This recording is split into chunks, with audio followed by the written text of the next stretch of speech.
सध्या 10वीच्या विद्यार्थ्यांक grace marks येवजण लागू आसा। एखाद्या विशयांत विद्यार्थ्याक उणे मार्क्स पडटात ताका हे ग्रेस मार्क्स मेळटात। आता खंय येवजण बंद करतले, ताच्या जाग्यार नवी येवजण अंदूच्यान लागू। म्हणजे 1 ते 6 हे एकाडेमीक विशय आसात, 3 लँग्वेजीस, मागीर मॅथ्स, सायन्स, सोशल सायन्स। हातूंत कमीत कमी 8 मार्क तांकां पडूंक जाय।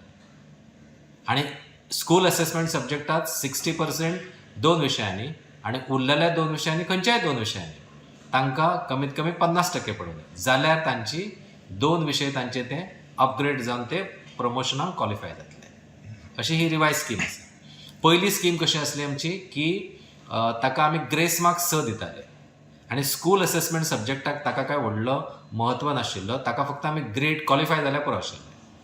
आमी ही कॉम्पेन्सेशन स्कीम कित्याक काडली तर कॉम्पेन्सेशन स्किमी अंडर भुरग्यांनी फिजिकल एज्युकेशनाकय तितलेंच म्हत्व दिवंक जाय। प्रत्येक भुरग्यान फिजिकल एज्युकेशनाक म्हत्व दिवंक जाय।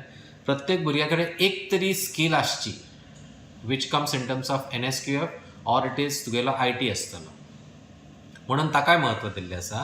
आनी 2 विशय आमी स्कुलांचेर दिल्ले आसा, म्हणजे तुमी इंटरडिसिप्लिनरी अप्रोच, तातूंत मागीर YRC येतलें किंवा तांचे NSS येतलें किंवा NCC येतलें, एनवायरमेंटल सायन्स येतलें किंवा बेसीक जे अबावट द नेचर्स आनी एनवायरमेंट आसतलें त्या संदर्भात आसतलें।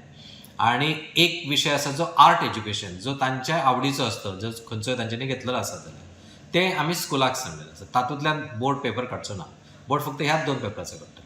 म्हणजे इक्वल इम्पॉर्टन्स हे स्कूल असेसमेंट सब्जेक्टाकय तांच्यांनी दिवचें, ते जशें तुमी एकाडेमीक दिता तशें तांच्यांनी दिवचें ते।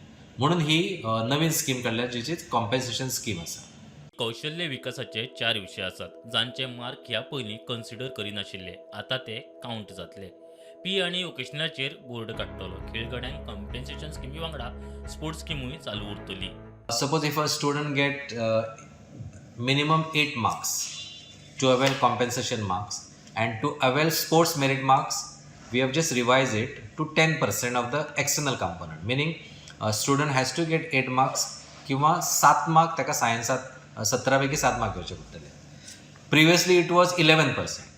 सो हे 8 मार्क आनी 7 मार्क ताणें घेतले न्ही, आनी तेचे टोटल इंटरनल मार्क्स ॲड केले, तो टोटल ताज्या स्पोर्ट्स मार्क्स कितले आसा, सपोज 10 मार्क्स स्पोर्ट्स आसा जाल्यार ते 10 मार्क्स ॲड केले। So it is external component with minimum 8 marks किंवा 7 marks in practical which ever subject it is, plus internal आणि प्लस स्पोर्ट्स मार्क्स, ही तिनायची टोटल मिळून 33 जावपाक जाय। मजगती शेटयेन 10वी आनी 12वीच्या परीक्षेचे वेळापत्रक सांगले। SSCची आमची एग्जाम ही 13 मार्चाच्यान सुरू जातली आणि 30 मार्चाक जो मेन पेपर जो आसा तो सायन्साचो पेपर आसा। सो 30 मार्चाक सोंपतली ती मेजर पेपर्स। जवळ जवळ आमची सेंटर्स आमी काय वाडोवंक ना आसात, एक जवळ जवळ 33 सेंटर्स आसतली आनी तालुका वायज 1-2 सेंटर्स आसूंक शकता, म्हणजे पोरूचेच सेंटर्स आसात तशे। आनी अपेक्षा आसा म्हणजे आत्ता एज ऑफ नाव 21,000 एप्रॉक्सिमेटली भुरग्यांनी रजिस्टर केल्लें आसा 10वेक, आनी 12वेक जवळ जवळ 17,000 आनी कितें तरी ऑड फिगर 800 आसा कितें तरी, हे 12वेक केल्लें आसा। 12वीची एग्जाम ही 10 फेब्रुवारीच्यान सुरू जातली। स्टुडंटा खातीर महेश घाडी।